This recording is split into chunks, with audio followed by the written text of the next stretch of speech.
Hello.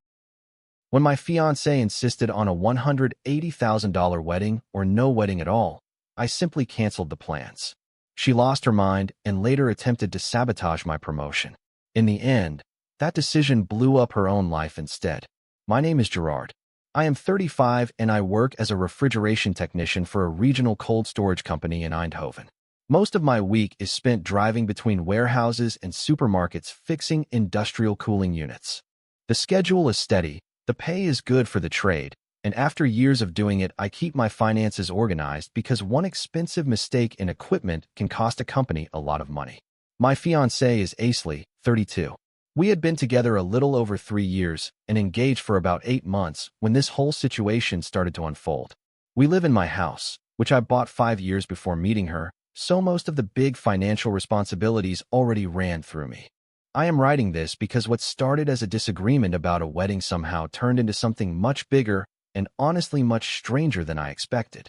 When I first met Qley, she came across as confident and sharp.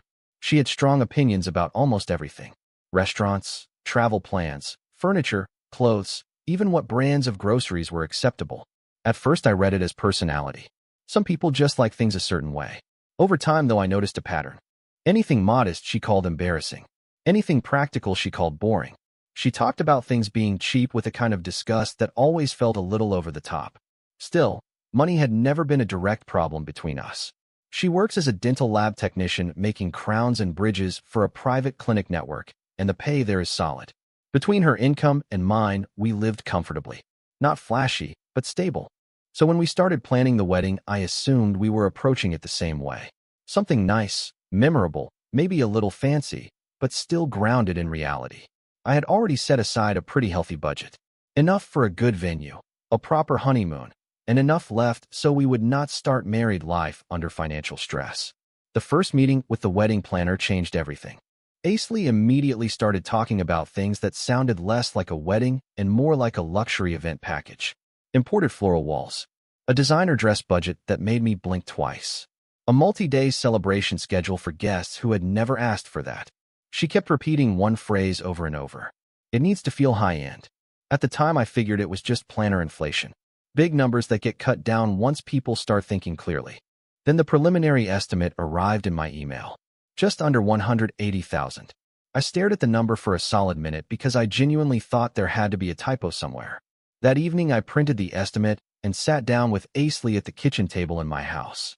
I explained calmly that there was absolutely no scenario where I was spending $180,000 on a wedding weekend. She barely looked at the paper.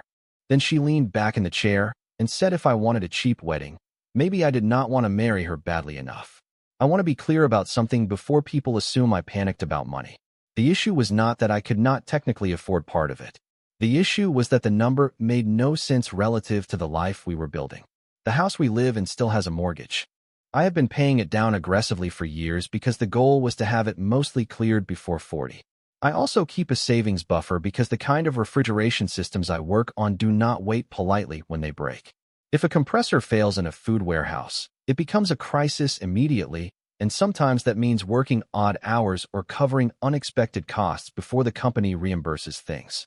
Spending $180,000 on a wedding weekend would have wiped out most of the financial stability I had spent a decade building. So I explained all of that calmly to Qley at the table. I told her the number was unrealistic and unnecessary. I said we could still have a great wedding for a fraction of that cost. Nice venue, good food, proper celebration, but within a sane budget. She did not engage with the numbers at all. Instead, she started talking about perception. According to her, weddings set the tone for how people see a couple. If it looks cheap, people assume the relationship is cheap. If it looks impressive, people treat you differently. I remember asking a simple question. Which people? She listed co-workers, extended friends, people from her industry events, even people she had not spoken to in years, but who might see photos online. That was the moment the conversation stopped being about the wedding itself and started feeling like a performance review for strangers. I told her again that I was not spending $180,000 on a wedding. Not partially. Not through loans. Not through draining my savings. It was simply not happening. She stared at me like I had just said something offensive. Then she said something that honestly surprised me.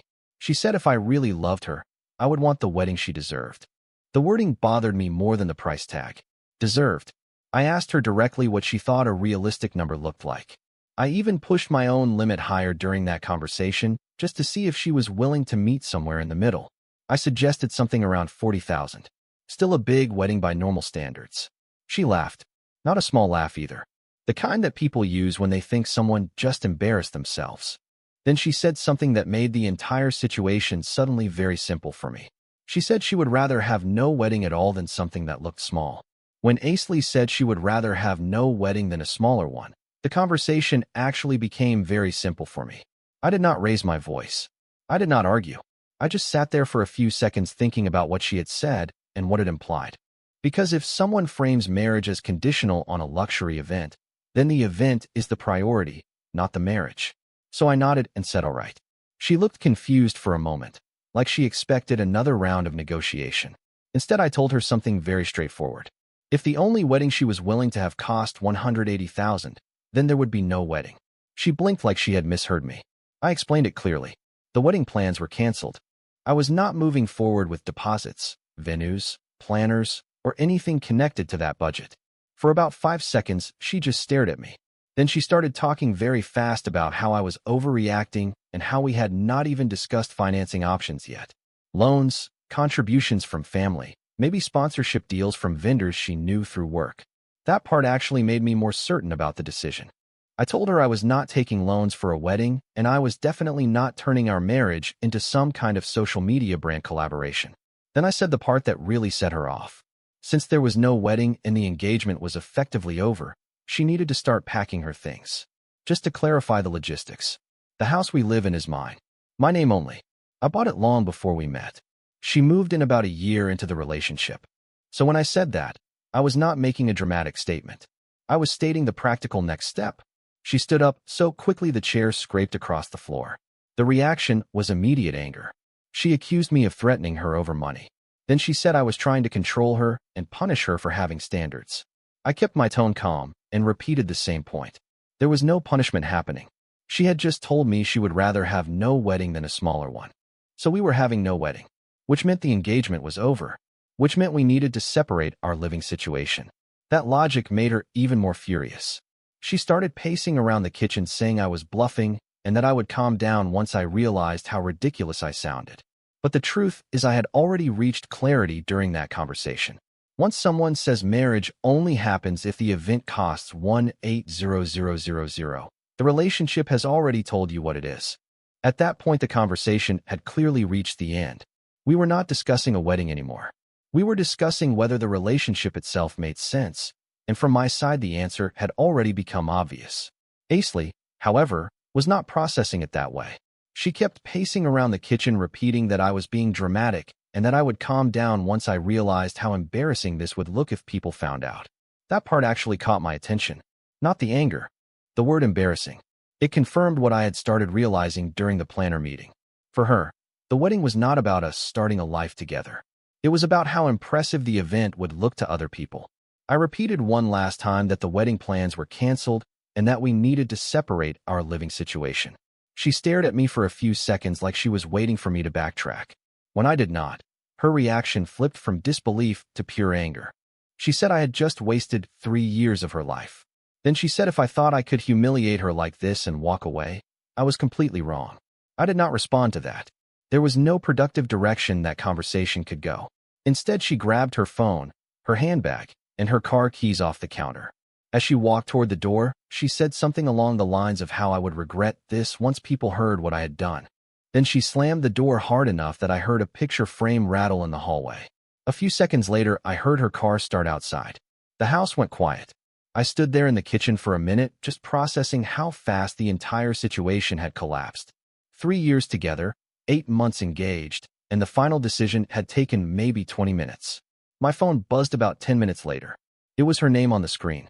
Then it buzzed again, and again. Calls, messages, missed calls stacking one after another. I did not even open them. There was nothing left to negotiate and nothing left to explain. She already knew exactly why the wedding had been canceled. So after about the 6th call, I blocked her number. Not out of anger. Just because I had no interest in spending the rest of the night arguing about a decision that was already final. The house was quiet after Aisley left.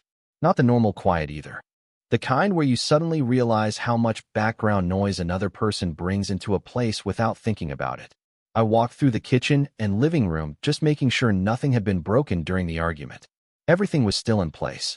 Her laptop was gone and a couple of small personal things were missing, which told me she had grabbed whatever was nearby before storming out. Other than that, the house looked the same. I sat down on the couch and started thinking through the practical side of what had just happened. 3 years together means there is always some level of shared stuff. Clothes in the closets, cosmetics in the bathroom, boxes in the spare room. None of it complicated legally, but it still needs to be handled in a way that does not create more problems. My plan was simple. Give it a day or two for things to cool down. Then arrange a specific time for her to come collect everything while I was present. Clean, direct, finished. I went to bed earlier than usual that night because honestly the decision itself had drained most of my energy. The next morning I woke up to a quiet house again, made coffee, and went to work like I normally would. My job does not really allow for personal drama days. When a refrigeration system goes down in a storage facility full of frozen food, people expect you to show up and fix it. Around mid-morning my phone started buzzing. At first I assumed it was Aisley trying from a different number, but when I checked the screen, the name surprised me. It was a guy named Leon who I had met exactly twice through Aisley at some dinner event months earlier. The message said something simple. "Hey man, what the hell happened with you and Aisley last night?" I did not respond right away because I was literally standing inside a mechanical room trying to diagnose a compressor problem. 10 minutes later, another message came in, this time from one of Aisley's co-workers that I barely knew. Then another, and another. Within half an hour, I had 5 separate messages from people connected to her side of life, asking some version of the same question. That was when I realized something important. Aisley had not just left the house angry. She had already started telling people a story about what happened. And judging by the tone of those messages, whatever story she told them sounded very different from reality. At first, I ignored the messages. People tend to ask questions when they hear drama, and I was not interested in managing rumors while standing inside a freezing mechanical room, trying to keep several tons of stored food from thawing. But the messages kept coming. Around lunchtime, Leon called instead of texting. I stepped outside the facility to answer because at that point curiosity got the better of me. The first thing he said was that Aisley was telling people I had dumped her because I refused to commit to the marriage financially. According to her version, I panicked about responsibility and canceled the wedding after she had already invested months planning everything. I told him the short version of the truth. She demanded a $180,000 wedding. I refused. She said no smaller wedding was acceptable. So I canceled the whole thing. Leon went quiet for a second and then said that sounded very different from what she had been telling people. That was annoying, but still manageable. Rumors burn out eventually. What I did not expect happened 2 days later. For the past few months, I had been in the running for a promotion at work. The company was opening a supervisory role overseeing maintenance scheduling for several large refrigeration sites. It meant less field work, more coordination, and a noticeable pay increase. The final decision meeting was supposed to happen that week. Wednesday afternoon, my supervisor, Mark, called me into his office. His expression already looked irritated, which immediately told me something was wrong. He asked me a question that made absolutely no sense at first. "Do you know someone named Aisley?" I said yes. She was my ex-fiancée. Then he turned his monitor toward me. There was an email open on the screen. The sender was Aisley, and the email was addressed directly to the company's general operations inbox. In that message, she claimed I had serious anger issues, that I had threatened her during a domestic argument, and that someone with that kind of behavior should not be placed in a management position responsible for other employees. For a few seconds, I just stared at the screen trying to process what I was reading. Canceling a wedding was apparently not enough for her. She had decided to try sabotaging my promotion too. My first reaction was honestly confusion. Not anger. Just confusion about how she thought this would work. Mark let me read the entire email. It was not short either. Aisley had written several paragraphs describing me as aggressive, unstable, and supposedly capable of intimidating behavior during arguments. She implied that promoting someone like that into a supervisory role could create a hostile environment for other employees. If someone did not know the background, the email sounded serious. But the problem with claims like that is they only work if there is some history supporting them. And there was not. Mark leaned back in his chair and asked the obvious question. Do I need to be concerned about any of this? I told him exactly what had happened. No dramatics, no exaggeration. I explained the wedding argument, the $180,000 demand, the canceled engagement, and the fact that she had left the house angry 2 nights earlier. He listened without interrupting. Then he asked something very practical. Do you have the messages from that night? Luckily, I did. Blocking her had stopped the flood of calls, but the earlier messages were still in my phone. I handed it over and let him scroll through them. The tone made things pretty clear. They were not messages from someone afraid of an aggressive partner. They were messages from someone furious that they did not get their way. Accusations. Insults. A few threats about how I would regret humiliating her. Mark read several of them and handed the phone back. Then he sighed in a way that told me he had already reached a conclusion. He said this was not the first time someone's angry ex had tried something like this. Apparently, it happens more often than people think when promotions or career changes are involved. The important part for the company was whether there had ever been complaints, disciplinary issues, or behavioral problems connected to me at work. There had not. My record there was clean. He closed the email window and told me something that made the whole situation start looking very different. Attempting to interfere with someone's employment using false accusations can create serious problems for the person making those claims. And since she had sent the message directly to a company operations address, there was now a permanent record of it. At that point, I assumed the situation would simply stop there. My promotion review continued normally. The email from Qley was documented, my explanation was noted, and the company moved on with the evaluation process. What I did not expect was that her attempt to interfere would start creating problems on her side instead. About 4 days later, I received another message from Leon. This time the tone was very different. He asked if it was true that Qley had contacted my employer. Apparently, she had been telling people about it like it was some kind of victory. From what he said, she was framing it as standing up to me after I supposedly mistreated her. That alone was strange, but things escalated quickly after that. One of the people she bragged to worked in the same dental clinic network where she was employed as a lab technician. Not the same office, but the same corporate system. Information travels fast in places like that. Eventually, someone in management at her clinic heard about the situation and decided to look into it. From their perspective, one of their employees had contacted an outside company and sent a serious accusation about someone's behavior. That kind of thing creates risk for any employer. So Qley was called into a meeting with her supervisor and someone from HR. They asked her directly whether she had sent the email. She said yes. Then they asked if there had been any police report, formal complaint, or legal case related to the accusations she made. There had not. From what Leon later told me, the conversation ended up being very short after that. Her employer did not want their company connected to a situation where an employee was sending unverified accusations to outside businesses during a personal dispute. A few hours after that meeting, Qley was released from her position. Just like that. The attempt to damage my career had ended up costing her own job instead, and the fallout from that decision was only starting. I did not hear directly from Qley after that, which honestly made sense. If someone tries to sabotage your career and it backfires badly enough to cost them their own job, contacting you again is probably not high on their priority list.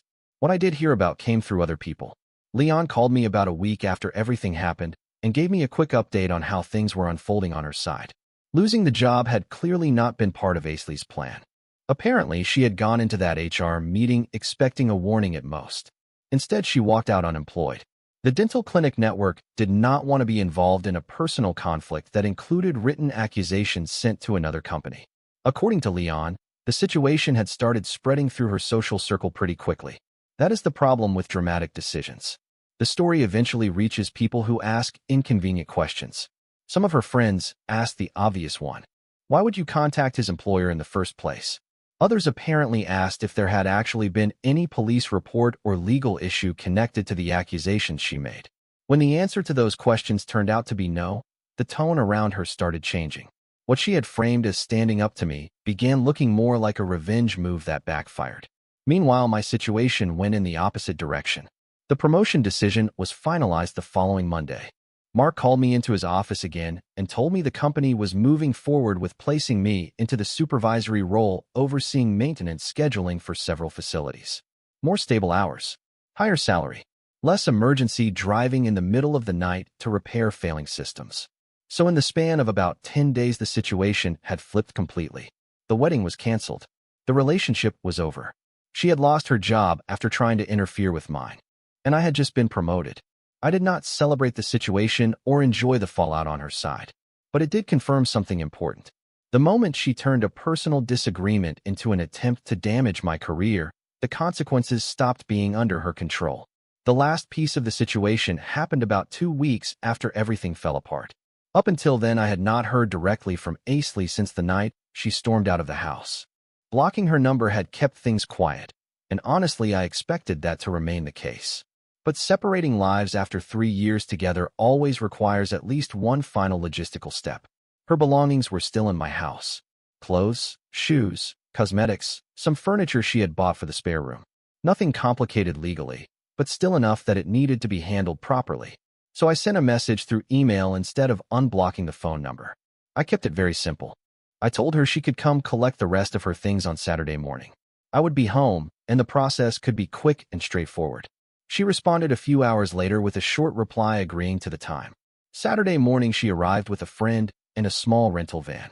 The difference in her attitude compared to the night of the argument was obvious. No shouting, no accusations, no dramatic speeches. Just quiet and very focused on getting her things packed. We barely spoke. She moved through the house collecting boxes and bags while her friend carried them out to the van. The entire process took about 40 minutes. At one point she paused in the living room and looked around the house for a few seconds. I could not really tell what she was thinking, but she did not say anything about it. Eventually the last box went out the door. Before leaving she said one thing. She said she had not expected things to turn out the way they did.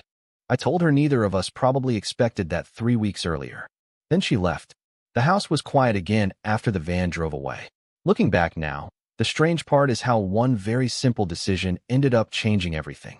Canceling the wedding felt like a straightforward boundary at the time. But once she tried to turn that disagreement into an attack on my career, the situation moved into territory she could not control anymore. In the end, the wedding never happened. The relationship ended. She lost the job she had worked years to build. And my life moved forward in a direction that honestly looks more stable now than it did when we were still planning that $180,000 weekend. Bye-bye.